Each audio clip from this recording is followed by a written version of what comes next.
Alors, qui sont ces partenaires multilatéraux? Alors, c'est le FMI, c'est la Banque mondiale. Qui décide de céder vos richesses à des entreprises? Qui conseillent, qui vous disent, vous, État congolais, vous n'avez plus les moyens financiers de maintenir et de développer vos actifs miniers.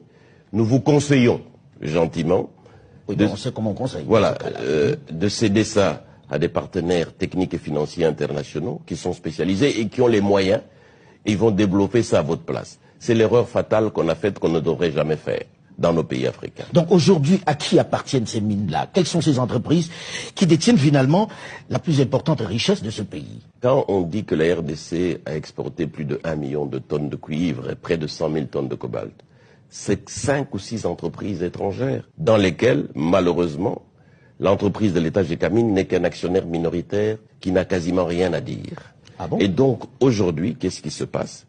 C'est que quand l'État était seul avec son entreprise Gécamine, seul dans le secteur minier, produisait près de 500 000 tonnes par an, et la Gécamine subvenait à près de 70% à tous les besoins budgétaires de l'État. Mais aujourd'hui, avec plus d'1 million de tonnes exportées, ces entreprises ne contribuent même pas à 17% aux revenus de l'État. Pendant 15 ans, 20 ans, alors que nous avions promis des dividendes pour la Gécamine, des impôts pour l'État pour nous reconstruire, rien n'est venu. Vous savez pourquoi?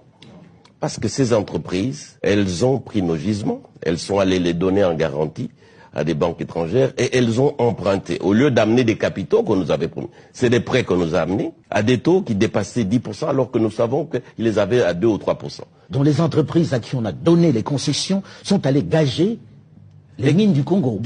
Auprès des banques. Et ont emprunté alors qu'elles devaient amener des capitaux. Elles ont amené plutôt des prêts.